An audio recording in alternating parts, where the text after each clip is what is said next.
नमस्कार साथियों, क्या सरकार सच में शिक्षकों के साथ सहानुभूति रखती है? क्या गवर्नमेंट सच में शिक्षकों का भला चाहती है, उनको टेट से मुक्त रखना चाहती है, या फिर दोस्तों सिर्फ दिखावा कर रही है? सुप्रीम कोर्ट पर पुनर्विचार याचिका दायर की गई है, जो खारिज होते होते बची है साथियों। और कोर्ट ने भी नेक्स्ट डेट दे दी नवंबर में। इतना लंबा लॉन्ग डिस्टेंस ले लिया, यानी कि 3 महीने निकाल दिए। लेकिन साथियों, सबसे बड़ी बात है ये है कि सरकार क्या सच में टीचर्स का भला चाहती है या टेट लेना चाहती है? भाई क्लियर करे ना कि टेट लेना है या नहीं लेना है। ये दिखावा ढोंग क्यों हो रहा है? दोस्तों, आज मैं बात करूंगा यूपी में उत्तर प्रदेश की गवर्नमेंट के बारे में। लेकिन दोस्तों, मेरी आप पूरे और इंडिया में समझिएगा। देखिएगा, यूपी सरकार ने तो पुनर्विचार याचिका डाल दी, क्योंकि शिक्षकों ने अपने यूपी में ही सबसे ज़्यादा शिक्षकों ने धरना प्रदर्शन शुरू कर दिया, सबसे ज़्यादा। इसलिए साथियों, सरकार के पास मजबूरी बन गई कि फौरन पुनर्विचार याचिका दाखिल करने की, और उन्होंने की भी। लेकिन दोस्तों, खारिज होने से बच गई। चलेगा, वो कुछ भी मैटर रहा हो। संवेदनशील, ये बहुत बड़ा मुद्दा है, संवेदनशील। अब ऐसे में साथियों, आपने डॉक्यूमेंट ही अपलोड नहीं किए उसमें, और एक पेज की आपने सिर्फ याचिका बनाई है, एक पेज का सिर्फ। बताइएगा कितना असंवेदनशील काम कर रही है गवर्नमेंट। और जबकि पता है बहुत संवेदनशील मामला है, फिर भी दोस्तों ऐसे जानबूझ के काम किए जा रहे हैं। सीधा सा बात है, टाइम निकालने का प्रयत्न किया जा रहा है। दोस्तों, ये तो यूपी की बात हो गई। अब ऑल इंडिया की बात करें, देखिएगा, हिमाचल प्रदेश में कांग्रेस सरकार है, और हिमाचल प्रदेश की कांग्रेस सरकार पुनर्विचार याचिका दाखिल करने की सोच रही है। वो लोग अभी सोच ही रहे हैं। और जबकि पुनर्विचार दाखिल करने का जो समय होता है वो 1 महीना होता है। 1 तारीख को 1 सितंबर को डिसीजन दिया है। अब देखिएगा अभी क्या स्थिति चल रही है। 21 तारीख 20-21 तारीख हो गई। अब सरकार कब पुनर्विचार याचिका दाखिल करेगी हिमाचल प्रदेश में? केरल की भी सरकार कह रही है कि हम पुनर्विचार याचिका दाखिल करेंगे, लेकिन अभी तक उन्होंने भी कुछ स्टैंड नहीं लिया। और तमिलनाडु सरकार तो वैसे भी कह चुकी है कि हम भैया साल में 3 टेट कराएंगे, 2 साल में 6 टेट कराएंगे। तो इसलिए दोस्तों उन्होंने तो तय कर लिया कि हमें टेट लेना ही लेना है। और बिहार में दोस्तों पहले से ही विभागीय टेट हो चुका है, तो बिहार के जितने भी 2.5 लाख टीचर हैं वो बच गए हैं सुप्रीम कोर्ट के फैसले से। ऐसा दोस्तों बिहार सरकार का कहना है, क्योंकि उनका विभागीय टेट बहुत पहले से ही हो गया है। अब साथियों, इसमें बाकी के जो राज्य और केंद्र शासित प्रदेश रह गए, वो दोस्तों सभी लोग देख के चल रहे हैं यूपी को। उत्तर प्रदेश सबसे बड़ा आबादी वाला राज्य है, तो इसलिए वो उसी को देख के चल रहे हैं। और सबसे ज़्यादा यहाँ पर जो टीचर्स की संख्या है वो सबसे ज़्यादा उत्तर प्रदेश में है। सभी लोग उत्तर प्रदेश को ही देख के चल रहे हैं। अब देखिएगा दोस्तों, मैं आपकी सरकार की एक चीज़ दिखा दूँ। एक बंदे ने एक ने सरकार से राइट टू इन्फॉर्मेशन मांगी, RTI जिसे कहते हैं। और सरकार दोस्तों IGRS जो पोर्टल होता है ना, उसको लेके काफ़ी गंभीर है। जितनी भी शिकायतें की जाती हैं IGRS पोर्टल पर ऑनलाइन, वो लखनऊ से मॉनिटरिंग होती है, और तत्काल ही उसको फैसला लेना पड़ता है। चाहे वो DM साहब हो, चाहे इनसे भी बड़े अधिकारी हो, तत्काल फैसला लेना पड़ेगा और तत्काल जानकारी देनी पड़ेगी। तो देखिएगा दोस्तों, यहाँ पर एक RTI मांगी गई है। जो RTI का जवाब आया है वो आया है 19/9/2025, यानी 19 सितंबर को RTI का जवाब आया। और यहाँ पर दोस्तों उत्तर प्रदेश बेसिक शिक्षा परिषद से ये जवाब आया है। बाकायदा सुरेंद्र कुमार तिवारी जो सचिव है, उन्होंने साइन की है। अब यहाँ पर देखिएगा सरकार क्या चाह रही है, यहाँ पर आपको इस RTI में मिल जाएगा। लेकिन दोस्तों उससे पहले सही और सटीक जानकारी के लिए आप हमारे चैनल एम्प्लॉयड हेल्पर को या सब्सक्राइब जरूर कीजिए। देखिएगा यहाँ पर आपको सही और सटीक जानकारी मिलेगी। मैं पहले ही बता रहा हूँ और हमेशा बताता रहूँगा, मैं मीठी गोली नहीं देता हूँ, मैं रियलिटी बात करता हूँ, क्लियर बात करता हूँ। तो इसलिए वीडियो देखिएगा दोस्तों। देखिएगा यहाँ पर सचिव उत्तर प्रदेश बेसिक शिक्षा परिषद प्रयागराज, ये प्रेषक है, इनसे सूचना मांगी गई है।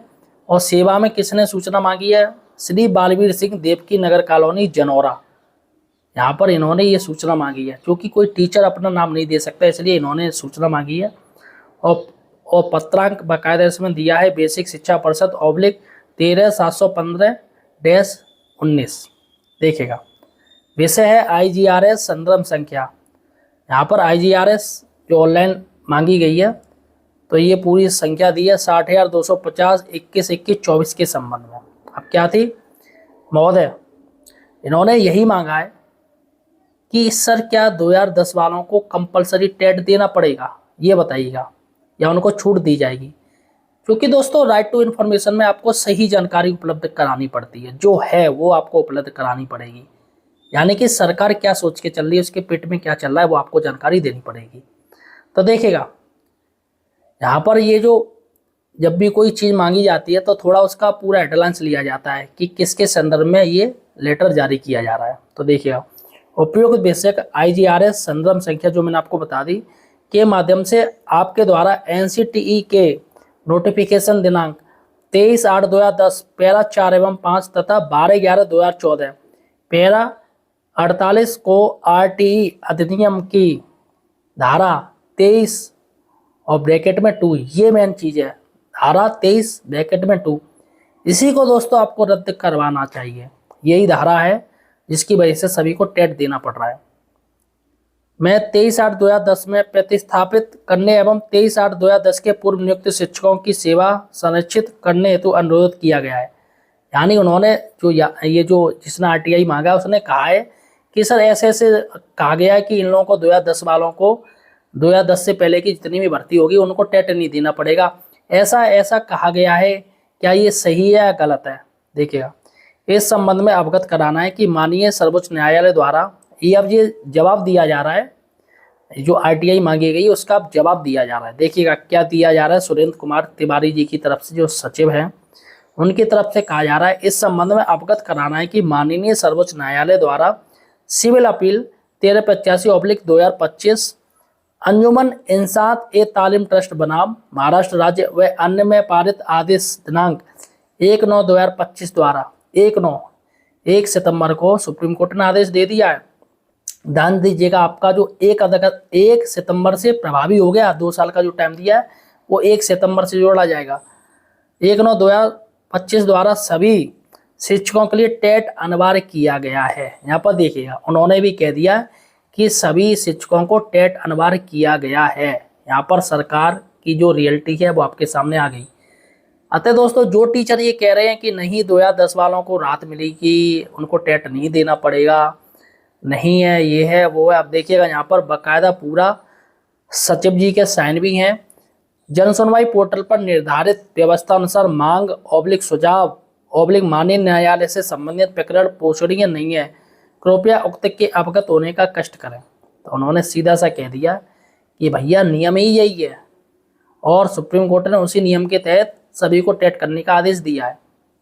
अब आपको टेट अनिवार्य है, ऐसा इन्होंने कह दिया है। सुरेंद्र कुमार तिवारी बेसिक शिक्षा परिषद प्रयागराज, देखिएगा बाकायदा इनके साइन भी हैं और डेट भी है 19/2025, यही है डेट, हाँ 19/9/2025। देखिएगा साथियों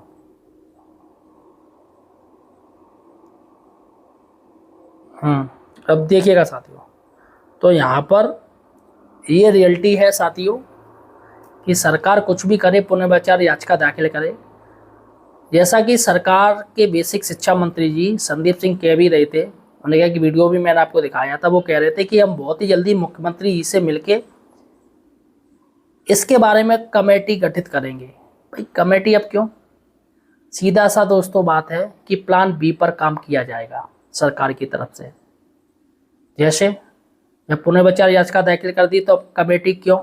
क्योंकि सरकार विकल्प तलाश रही है। सरकार काम है कि वो विकल्प तलाशना चाहती है कि अगर बाय द वे हमारी रेट खारिज हो गई तो हम क्या करेंगे। इसके बारे में बहुत ही जल्दी दोस्तों मुख्यमंत्री जी से बेसिक शिक्षा मंत्री जी की मुलाकात होने जा रही है। देखते हैं फिर क्या होता है। फिलहाल साथियों आप मुझे किस जिले से देख रहे हो, मुझे कमेंट सेक्शन जो बताइएगा, किस राज्य से देख रहे हो, और इस वीडियो को ज़्यादा से ज़्यादा शेयर कीजिएगा। आपके मन में क्या चल रहा है वो मुझे कमेंट सेक्शन में जरूर बताइए। धन्यवाद साथियों।